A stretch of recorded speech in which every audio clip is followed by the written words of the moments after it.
Today's topic is, are you at the right door? And if so, keep knocking. Some of you know, because you were here last year, that you can be at the right door at the wrong time, and that doesn't really count. Because last year, about pretty close to this time, I went down to Startup San Diego, which is a really awesome event, 5 days from morning to evening. Usually every hour there's 5 to 10 lectures going on at the same time of people presenting what they're doing that's new in some kind of startup business. And the types of businesses are quite varied, but the amount of knowledge you can gain in 5 days is really stunning. And last week I went down and I found the door, but it was shut. And so I went all around the building, couldn't figure out how to get in. And after about a half an hour, I finally figured out I was there the wrong week. So it wouldn't have mattered how much I had knocked. The doors weren't going to open. And if I had waited a week, it wouldn't have mattered whether I knocked or not. The doors were going to open. So you can be at the right place at the wrong time, and it won't count. And many times people know what God has called them to do, and they try to rush it. They try to force it. So in David's case, King David, God called him as king, and David was very clear he was not going to force it. God had anointed him through a prophet, but David was going to wait until he was given the kingship. He was not going to seize it. And that's a really great model for us, because God often tells us something far in advance. I don't know if it's to give you hope or to help you prepare or what the rationale is, but we often get things far in advance, and when we try to rush things, it often is not helpful. And you can see stories like that in Moses and throughout the pages of the Bible. But if the time is right and you're at the right spot, occasionally the door will still be closed. You're at the right spot, but it doesn't look like you can get in. And Jesus encourages you at that point to keep knocking. So that's what we're looking at today. We're going to start at Matthew 7. Jesus says, "Ask, and it will be given to you. Ask, and it will be given to you. Search, and you will find. Knock, and the door will be opened for you." So the concept is that when you have something that is good that you desire, stick with it. You may need to learn some new skills. You may need to pick up some information. You may need to become more mature as a person. There may be some training that needs to take place. It may be that you will need some people to come alongside you to help out, because you can't do all the things in the vision that God has planted in your path. So knock, ask, and search. Be active as you are pursuing things that you know are good. Jesus says, "Everyone who asks receives, and everyone who searches finds, and everyone who knocks, the door will be opened." And you probably know some people who have given up before what Jesus prophesies here can take place. So they're at something, asking, but they quit in discouragement before the answer arrives. They are somewhere searching, but they quit before they find what they're searching for. They're at the door.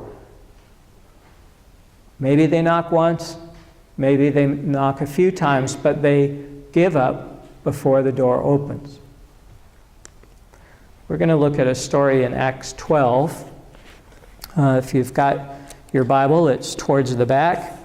Matthew, Mark, Luke, and John tell the stories about when Jesus was on the earth, and then Acts tells the story about what the church did after Jesus was ascended, the early followers of Jesus. So Acts 12, "About that time King Herod laid violent hands upon some who belonged to the church. he had James, the brother of John, killed with the sword. After he saw that it pleased the Jews, he proceeded to arrest Peter also. So the persecution of the church that Jesus prophesied has started, and the stakes are high. People aren't only being scolded and told that they have no right to speak about the things that they know. That is happening, but the punishment is also being enforced up to death. And so Peter, who's a leader in the church, is now arrested. Verse 4, when they had seized him, he put him in prison and handed him over to 4 squads of soldiers to guard him, intending to bring him out to the people after the Passover. Do you think one squad could have handled one person? But he's got 4 squads there just because this is an extraordinarily important prisoner. While Peter was in prison, the church prayed fervently to God for him, for Peter's sake. The church has reason to be praying and reason to be praying fervently. They've seen the stakes. Peter is in danger of being killed. Can God do something about it? Will God do something about it? Verse 6, the very night before Herod was going to bring him out, Peter, bound with 2 chains, was sleeping between 2 soldiers, while guards in front of the door were keeping watch over the prison. Suddenly an angel of the Lord appeared, and a light shone in the cell. He tapped Peter on the side and woke him, saying, "Get up quickly." And the chains fell off his wrists. The angel said to him, "Fasten your belt and put on your sandals." He did so. Then he said to him, "Wrap your cloak around you and follow me." Peter went out and followed him. He did not realize that what was happening with the angel's help was real. He thought he was seeing a vision. So Peter can feel his sandals. He can feel the cold air. He can feel his belt. He can hear the angel. But he thinks all of these sensations are a vision rather than reality. So that tells you a little bit about the kinds of visions that Peter was experiencing. Very intense, very sensory. Verse 10, after they passed the first and the second guard, they came before the iron gate leading into the city. It opened for them of its own accord, and they went outside and walked along a lane, and when suddenly the angel left him, Peter came to himself and said, "Now I am sure that the Lord has sent his angel and rescued me from the hand of Herod and from all that the Jewish people were expecting." So the prayers of all the people who had been crying out for Peter resulted in an amazing escape from prison. Peter at first thinks it's just a vision, then realizes he's been let out of prison, even though there were 4 squads of soldiers that were watching over him. Verse 12. As soon as he realized this, he went to the home of Mary, the mother of John, whose other name was Mark. And if you've read a bit of the book of Acts, you know that John Mark comes into prominence later, where many of them were gathered and were praying. When he knocked on the outer gate, a maid named Rhoda came to answer. On hearing Peter's voice, she was so overjoyed that instead of opening the gate, she ran in and announced that Peter was standing outside. I don't know if you have ever hired help like this or not, but that's all I'm going to say. So she runs in, tells the group, Peter's outside, and instead of anyone in the group going to look to see who actually is outside, they start to argue with her. You're out of your mind. But she insisted it was so. They said, then it's his angel, meaning they think he's died. Meanwhile, Peter continued knocking. When we started, we said there were 2 things, right? You should knock and keep knocking, but you should be at the right door. Peter's slowly realizing, this isn't the right door. These people have no sense at all. His life is in danger. And they're the kind of people who would say and do things without thinking of the consequences, he can't stay with them. He's at the wrong door. Verse 16, Peter continued knocking, and when they opened the gate, they saw him and were amazed. He motioned to them with his hand to be silent and described for them how the Lord had brought him out of prison. Then he added, tell this to James and the believers, and then he went and left and went to another place. So there can be times when you think you're going to the right spot, but as you're on the way there, or maybe when you're there, you realize this isn't the right spot. I thought it was the right spot. I was wrong. I need to go somewhere else. And it's very helpful if you will do what you know to be true, even if you're coming to the realization late. So it's okay to say to people, I know I promised I'd do this. I'm so sorry. I just realized that I have something else I have to do. I hope you'll forgive me. There are times when we commit to things we shouldn't. There are times when we start out to do things that turn out to be not right. Maybe it's the good thing but the wrong time, or maybe it's the wrong thing. And it's important that you back out graciously, even if the stakes are high.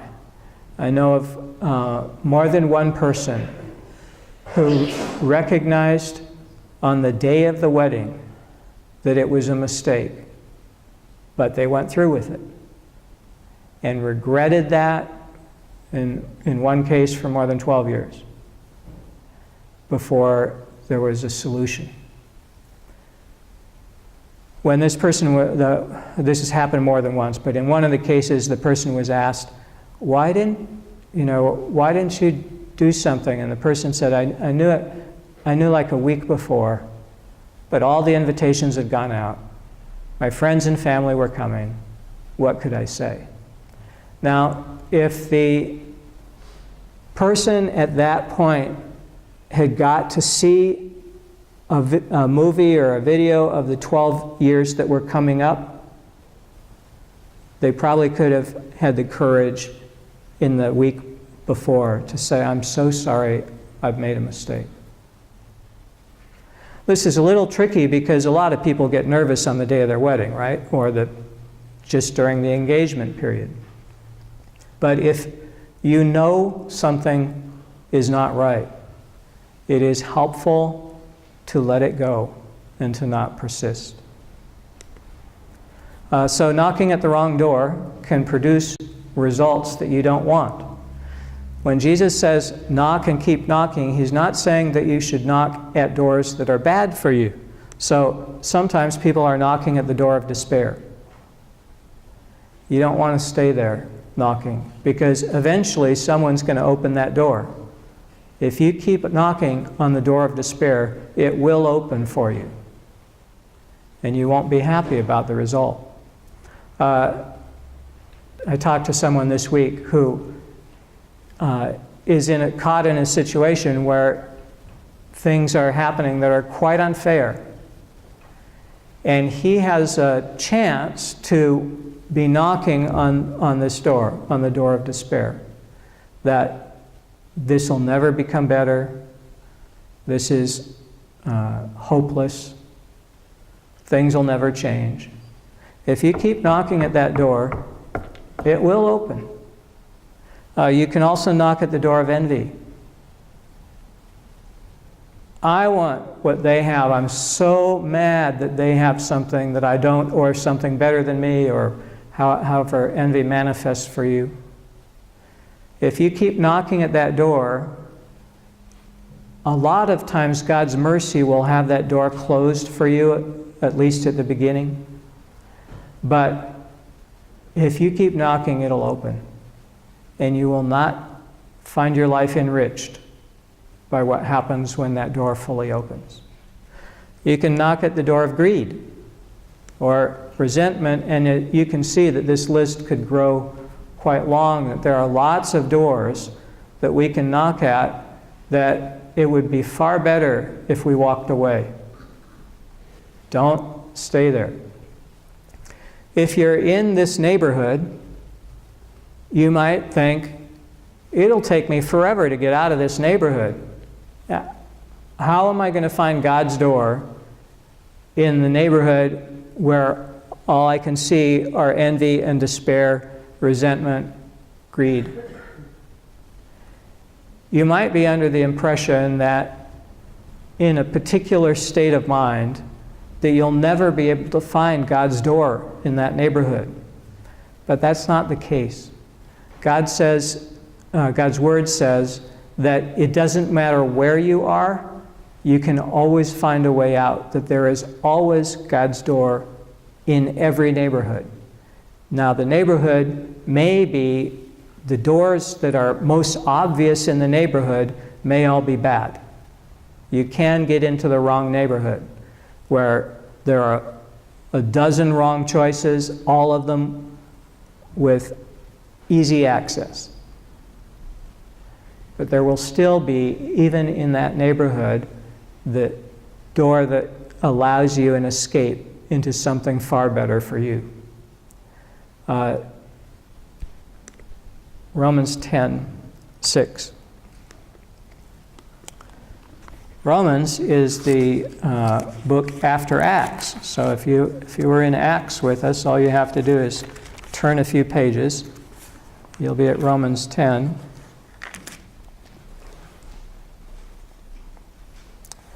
Paul says, the righteousness that comes from faith says, don't say in your heart, who will ascend into heaven? That is to bring Christ down. If you think, I'll never find God in this neighborhood, I'll have to go all that ways. No, you don't have to do that. Or, who will descend into the abyss? That is to bring Christ up from the dead. No, that's not what it is. Verse 8, what does it say? The word is near you, on your lips and in your heart. That is the word of faith that we proclaim. So in the example that Paul's giving, he's talking about salvation, that no matter where you are, you can be saved. But it applies to life in general, that no matter where you are, you can find God just by calling out. If you're in the middle of a lifelong resentment, you can call out to God. You do not have to get out of the resentment first. If you're in the middle of a lifelong envy, you do not have to get out of the envy first. You can call on God and get God's help to get you to a new place. In the case of salvation, Paul says, if you confess with your lips that Jesus is Lord and believe in your heart that God raised him from the dead, you will be saved.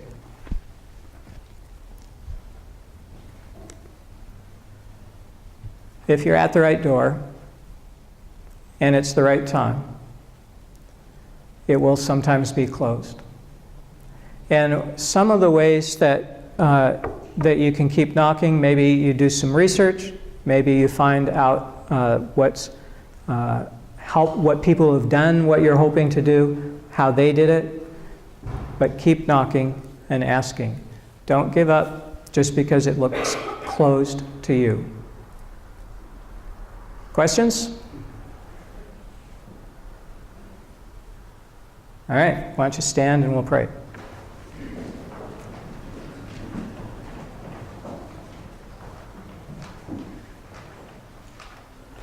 God, today a number of us realized we are in the wrong neighborhood. The doors we're knocking at, we do not want them to open. So thank you for your mercy for us in allowing those doors to be closed. And in some cases, the doors have been wide open and we've been wallowing in places that do not help us or our neighbors and friends. Thank you that you are there. Thank you that there's nowhere we can go to escape your mercy, that everywhere we go, you are there. Thank you that you provide a way out, and that this day, as people are crying out to you, that they need your help to get out of a situation in which they're stuck, that you always give good things, and that we can trust you and the path that you provide. Thank you for rescuing Peter from his prison, and thank you for rescuing us from our prisons. And we know that we've got neighbors and friends who also need to be knocking on your door. So help them to find you, maybe through us, maybe through others, but help them to be rescued also. Thank you. Amen. If you're ready for a change, ask Jesus to be your Lord. Ask for God's Holy Spirit to fill you. Read the Bible every day. It has information you can't find anywhere else. And find a church where you can grow in faith.